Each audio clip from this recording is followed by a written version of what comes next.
Well, okay then. Hello, everybody. I hope you're all doing well out there. It's a bit of a strange one for me today because, my right arm, like the most valuable part of the heavy metal truants, undeniably, well, aside from Rod, the brains of the operation, Helen, unfortunately, came down with a little cold this week, and so she won't be joining us for today's episode, season 3, episode 2 of HMTV. I'm actually a little blurry because I'm actually streaming live from York at the moment.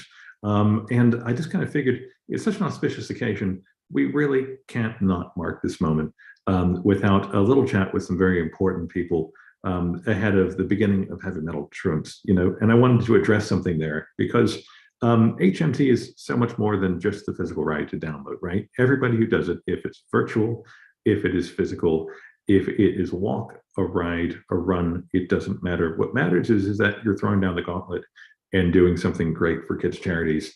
And that's the most important thing. And so on Monday, we are beginning Heavy Metal Truants 10. And a little later, we're going to be joined by some, I guess you could say, special people for different reasons, because they're all integral to this thing working and the fact that we actually passed the £1 million mark together. First up, we're going to be joined by one of the charities. Then we'll be joined by, one of 3 people that's done all 10 rides of the Heavy Metal Truants. And finally, we'll be joined by Race Nation themselves, who are going to walk us through a little bit of what we're supposed to do in order to kind of make this entire virtual thing work, because we're getting so many questions about that. It just kind of made sense for us to do that. But before I do, I wanted to take a little moment to send healing vibes to Helen Curl, so she feels better, so she can join us for the next one, and be ready for the start of Heavy Metal Truants virtual. And also update you guys on a few things as well. I'm seeing some great things out there. I like what I'm seeing, guys. Obviously, hat tip to Matt Taylor and all of his massive video skills. The Three Stooges, I have to say, despite what everybody suspected, survived their 200-mile round trip, which was quite a remarkable feat in itself, and actually completed the rides.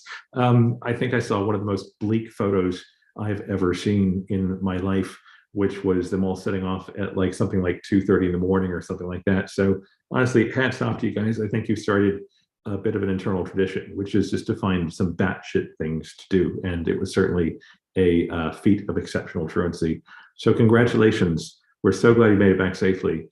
And you kind of inspired all of us. But remember that it's not about the miles that you complete. It is 100% about the money that you raise, because that's the thing that's going to make the real difference. So on the subject of all of that fundraising, okay, so we actually have some clear winners, because although the ride and the run, the walk, it's not competitive, we love it when our fundraisers do get competitive. So we're at £36,000 going to our 4 chosen charities at the moment. Not bad at all, guys. Right now, Matt Taylor is way out in front. Hats off to Unicorn Power. He has raised £2,542. Gers, a late entry to the ranks of the Heavy Metal Truants and indeed the Heavy Metal Cycling Club, is smashing it with 2,521. And rounding out the top 3, James Hursthouse, one of our more veteran Heavy Metal Truants, is in with 2,345. So I'm allowed to swear here, guys. So get ready, buckle up. Well fucking done. We're very proud of you. And keep going, okay? Really, it's all about the pounds, the dollars, the cents. So keep on doing it. Be obnoxious.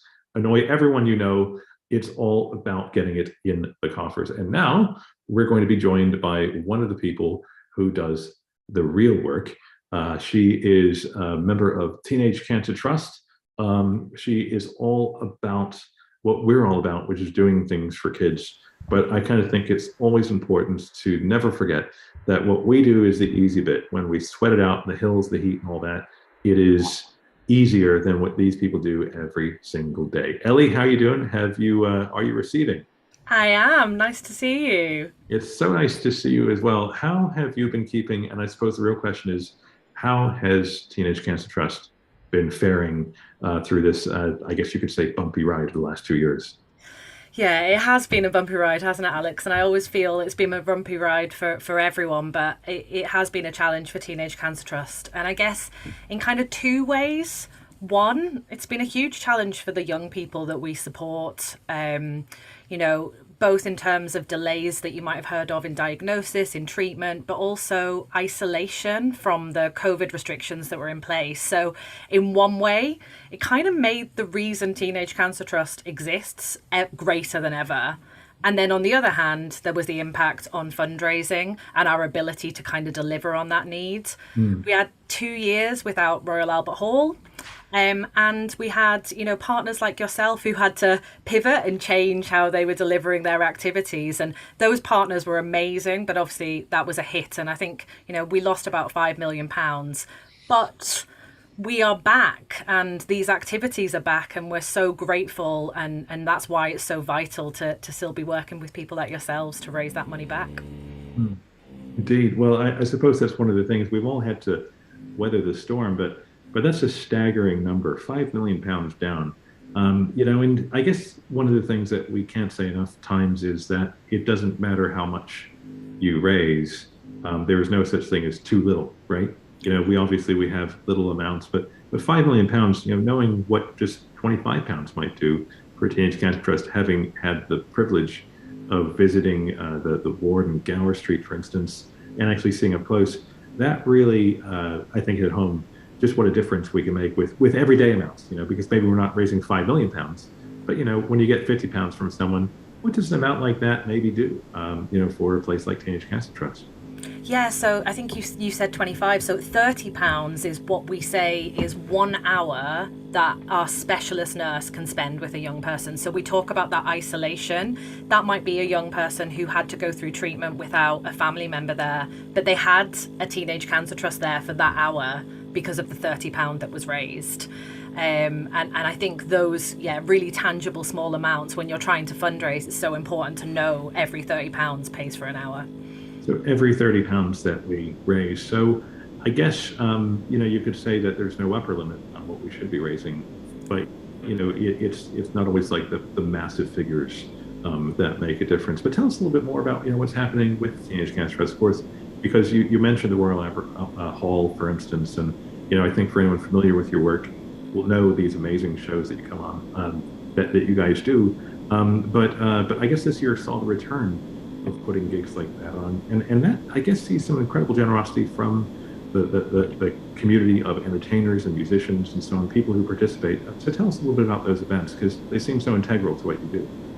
Yeah, they definitely are. And I think what was really important to us is that young people are at the heart of those events as well. That's what makes them so special. And so our Royal Albert Hall concerts returned in March, and we were still in quite difficult places in terms of COVID restrictions in March. So we were really worried that we would have to go ahead and not have young people present. But actually they were able to be there physically at the shows. They got to meet with some of the amazing artists who are so, as you say, kind and generous to perform for us. And they had a moment, not quite on stage this year because of restrictions, but in one of the boxes where the whole of the Royal Albert Hall could recognise them, stand up and applaud them. And that for us meant that, the individuals, despite the fact people are struggling at the moment with a cost of living crisis, people did want to dip into their pockets because those young people were there that they make that difference to. Yeah, indeed. Well, it's funny because I actually read that it's actually the people who make the least that proportionally are perhaps the most generous in terms of giving in proportion to income. Which is kind of counterintuitive. And I guess I don't have an official statistic, but certainly what we found was that when we went virtual for the first time, we were worried, is there enough goodwill to go around? And we were really surprised by the outpouring of support, that we had for what we were doing and so on.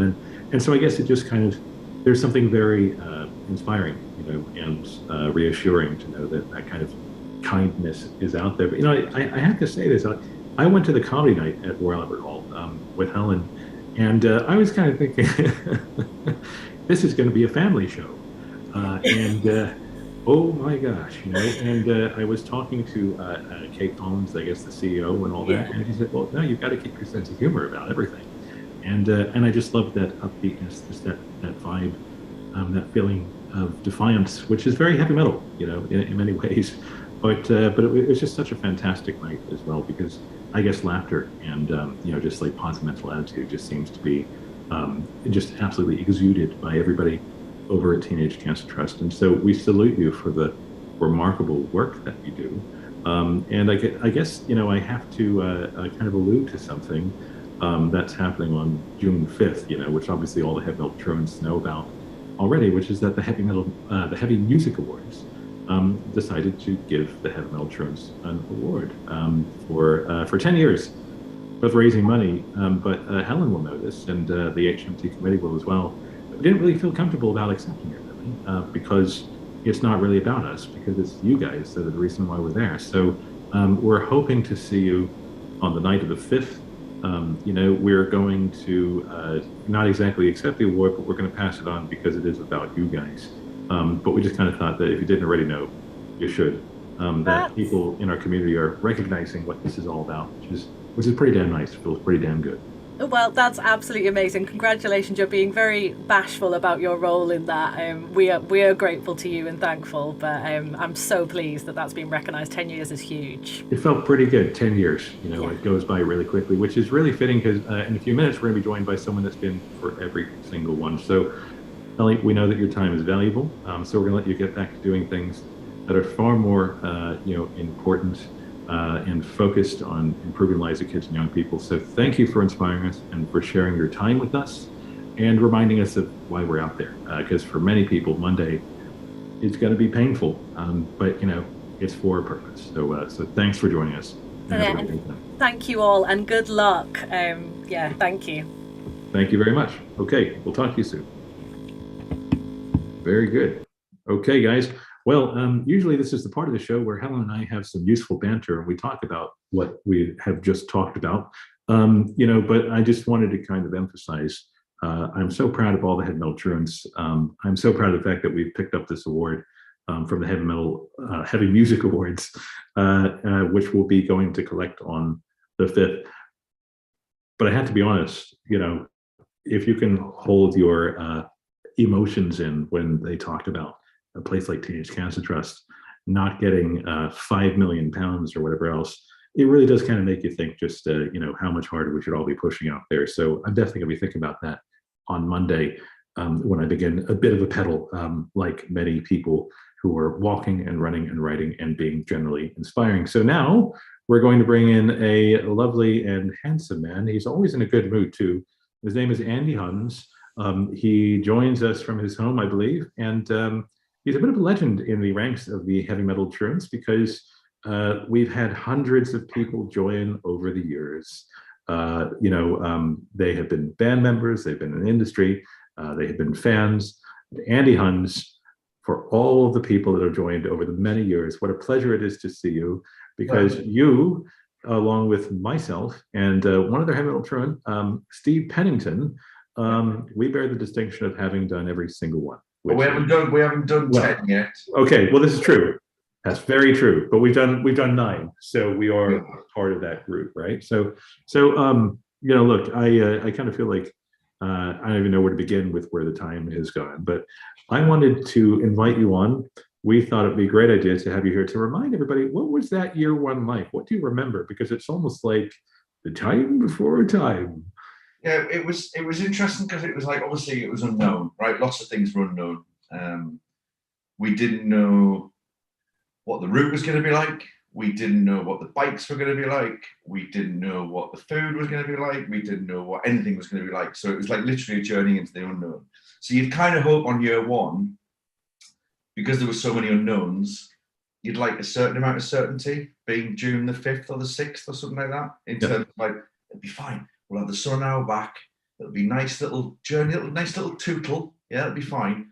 No, as we know, the hills are killers. And obviously the first year, if you remember, Alex, it absolutely thrashed it down. And it was freezing cold. And I think at one point on day 2, there were hailstones hitting us as we were sort of cycling somewhere in the middle of Middle England.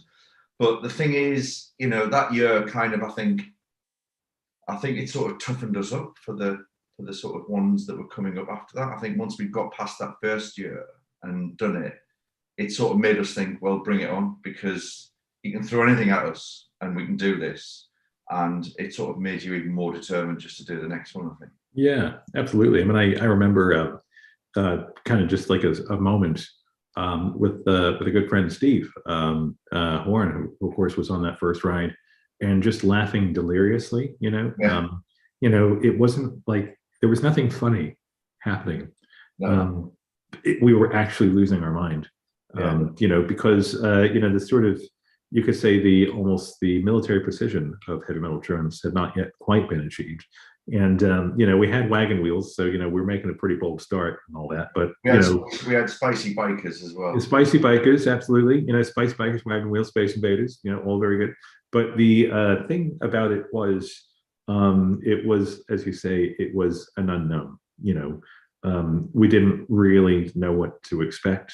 For my bit, I mean, I remember when we first announced it, and it wasn't floodgates. I mean, it took a little while for people to come around, because I think it was kind of like that, first person on the dance floor syndrome. Nobody had done it before, but now it just kind of feels like it's almost like an organic thing, doesn't it? And Andy, I don't know about you, but whenever I go to a gig now, I can almost always pick out like the HMTs in the room, or just sort of being in that environment, because it's such a network, isn't it? I mean, we use the word brotherhood, sisterhood, and all that sort of stuff, and it really is, because in those 2.5 days or 3 days or whatever, you generally become really close to the people that you're with. You're spending all that time in the saddle, and then obviously you've got the social aspect of it in the evening. Some people take that a little bit too far and basically get caught out the next day. But then some people. That's all part of it, isn't it? Oh, should I have lime and soda? No, fuck it, I'm gonna have a pint. But it really is like, you're all in this together. We all, every time anybody stops, and that they might just be stopping for a break, everybody sort of stops to go, "You all right?" And there's never any, it is the old, nobody gets left behind, and you really do form a friendship with all these people, whether they've done 1, 5, 7, 8, or like us, all 9. You do quickly become really bonded to them, Yeah, no, I think you're right. I mean, HMT has resulted in so many friendships, hasn't it? And I do think that part of the culture is obviously very heavy metal, isn't it? But I think it goes almost deeper than that, because it goes back to what heavy metal was when I was a kid, because HMT always makes me feel like a kid. I don't know what you think about this, but it's, in a way, it breaks down barriers. It makes you feel vulnerable in a way that you probably haven't felt in a while, because you're all sort of just, doing it together. But it results in bonds that, you don't always make in adult life, because it's, people have their lives and all this, but it's a great equalizer. It brings everybody together.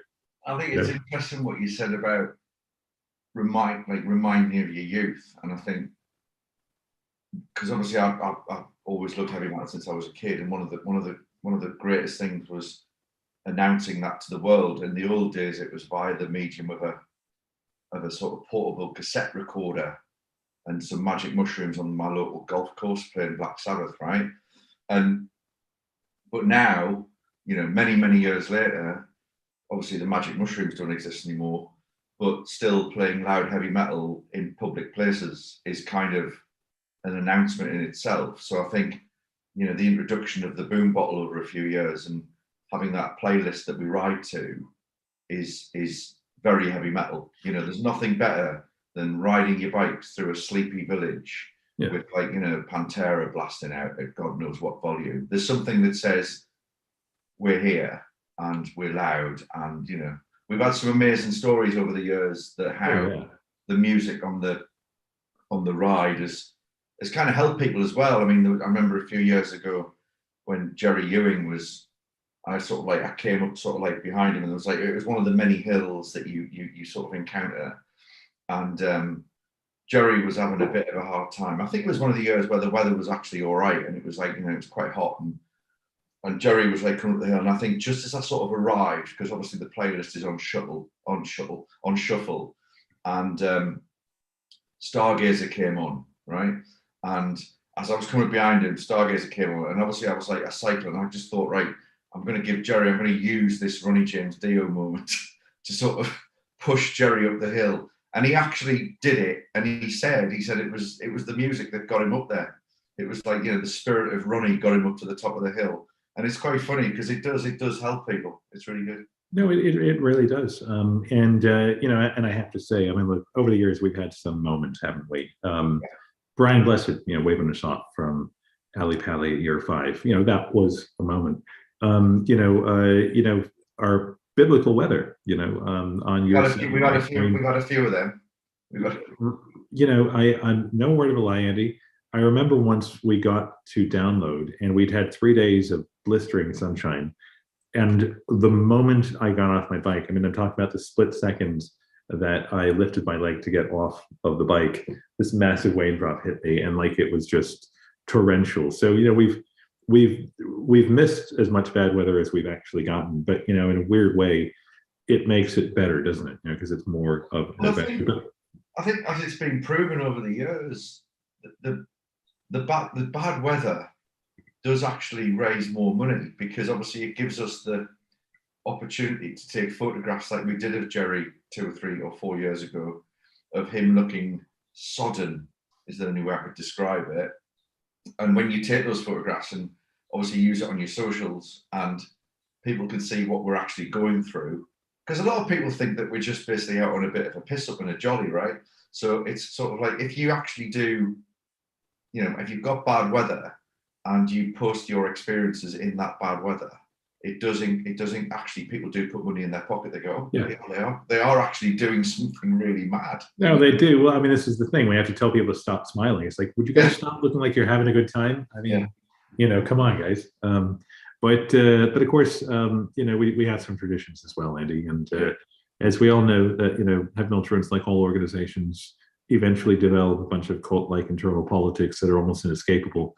And one of the kind of almost Illuminati-like, organizations within Heaven Truants are not the committee, but the internal circle of the Gloves of Shame.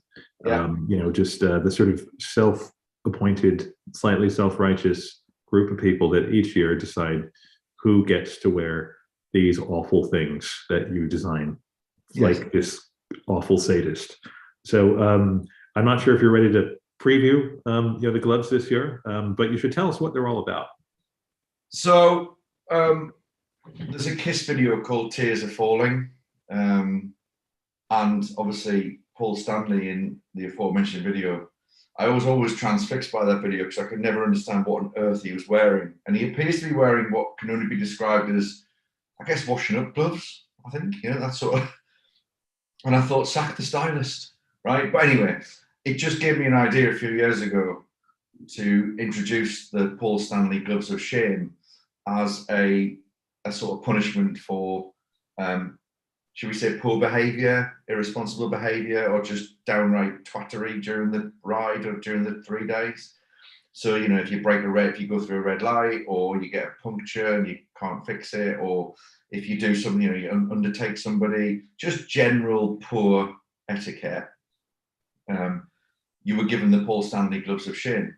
And each year, between myself and my daughter and my wife, we sort of pulled together some ideas and designed them, and they're pretty horrid, got to admit it. Yeah, but it keeps us all in line, doesn't it? It's just but actually, it's become a bit of a badge of honour now. I do feel as if we're arrived at a point where people actually want to get them. So this year's are interesting, actually. You might have seen, I put on the Facebook group the beginnings of the sort of like production phase. Yeah. They are now complete, and I am going to put them on. Yeah. Oh my gosh. And I'm hoping never to wear them. Oh. This year's Gloves of Shame have pom-poms and bells. God, they're horrible. I did deliberately choose. Obviously, we are supporting Ukraine. There's a little nod to supporting Ukraine here. Oh, good, good. But at the same time, I do feel as if we get fair weather and a fair wind coming onto us, whoever's wearing these, you'll know they're coming. Andy, you've outdone yourself. I mean, they're quite Marillion, aren't they? In a sort of weird way. They are. No, I mean they're very gesture-like. I'm impressed and absolutely repulsed. But what we have to decide, Alex, is obviously annually you don't get these things normally until obviously you've done something on the ride. But what we have to do every year is nominate someone to start off on the ride wearing them. So it's kind of almost like a posthumous nomination from the previous year. Yeah. Or maybe something that someone's done, maybe not from a riding perspective, but just done something generally. So we'll be taking this offline, and someone will be getting these on Wednesday. Oh no, it's a big deal. It's a big deal. To be day one, you've done something. You've done something, like, yeah. You know. So yeah. So we're not just about raising money for kids. They're good, aren't they? They're good, aren't they? We also like to brutally humiliate people in public. Yeah. It's a great thing. It's great, man. Andy, well, I look forward to celebrating all of our years together. You, me, Steve Pennington, the final three who have done. Well, it's what I said on my video. Yeah. It's like Highlander. I am going to take your head. And I am going to become the only one. There can be only one, absolutely. The only one. It's 100% Highlander, absolutely. Indeed. Well, I'm Sean Connery, right? But actually, I can't be Sean Connery because the Kurgan took Sean Connery's head, didn't he? Yes. Yeah, I always liked Ramirez. Anyway, we could go on, and we will. I will see you. See you on the 8th. I'll see you very soon. Okay, Andy, what a pleasure. You're an absolute legend and the pillar of this thing. We'll see you soon. Okay. Ciao. Bye. See you, man. Bye. Well then, Andy Huns, total legend. And, I just have to say, I can't believe that we've done this now going on 10 years.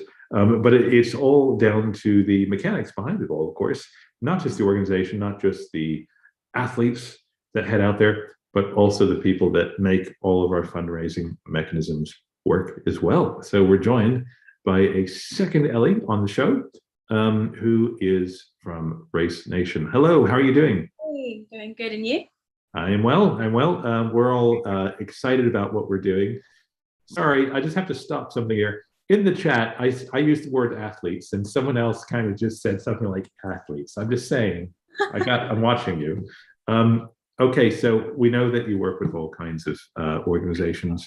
We like to think that we're easy to work with, but I guess you probably get many questions over and over and over again, Ellie. So what I wanted to do was just ask if you could just give us a few pointers on what we'll need to do, particularly if we're doing the virtual challenge beginning on Monday, to ensure that we're all set up. Yeah, so I mean, it's awesome that you guys are doing the virtual challenge again. Obviously, it was very popular last year. So I mean, obviously instructions will be sent out a couple of days before as well, just so everyone has all that information. But making sure you've got your passwords for your Race Nation account just ready. So if you want to do that over the weekend for those doing the virtual, the password resets, always the passwords that get people no matter what you're logging into. And then just have a little play around with the system, have a look at the results, you're ready. But yeah, there are instructions that we sent out to everyone, so everyone has step-by-steps with everything. Well, it's a great surprise to many people, I'm sure, to learn that they were sent all of the instructions. And also, I'm saying this on behalf of Helen Curl, a terrific surprise as well, that we have a website that contains this information. But we of course, we can't say this enough times for people to get the app, make sure they're logged in, and work out any kinks before they begin doing the ride. Because usually what happens is people kind of work out that there's an issue when they're actually looking to do this, right? And it's a fairly straightforward process, isn't it? Yes, it's really straightforward. Usually people, as I said, it's always the password that get people. But obviously since last year with such a good success and so many events have included or changed their events to virtual, we've actually released a version 2 of our results, which means that it's slightly different to last year for those who did do it last year and do it again this year. So it's definitely worth just having a little look around, see what's slightly different.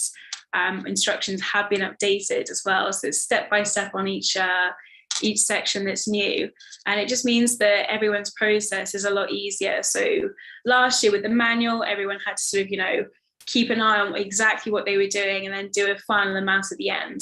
Whereas now there is the option to submit more than one manual results, and it just calculates it for you without you having to actually go through each section and figure out what you've done. That's great. Okay, and what about logging mileage? Do we need any other kind of secondary apps or anything else to kind of log exactly what we're doing?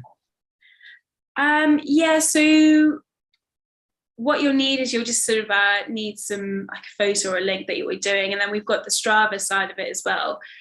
So once you're sort of logged in, so that's where doing it over the weekend really helps. You can link your Strava, because then you obviously have to remember your password for the Strava as well, and link everything up. And once that link's in there, as soon as you've done an activity, you just click on it and it will submit it for you. So log into Race Nation, link with Strava, if needed, if you're going that way, and that's pretty much it. And then it's all sorted, right? Like magic. Yeah, exactly. You've got to submit your result. Obviously, if you do different activities of Strava that you don't want to be on there, doesn't connect it at all, you'd have to select exactly which one you want. Mm-hmm. Okay, fantastic. Is there anything else that people who are doing HMT on Monday ought to know about from your perspective? Not necessarily. I mean, I guess on their side, just share exactly what you're doing, get those donations in with the as you do it. Yeah, indeed. Well, it's a simple process once you've done it the first time, I think. Yeah. It's just uploading that selected activity from Strava, and then it picks it all up, right? So obviously, we have a support team around who will be helping us with any issues as they arise.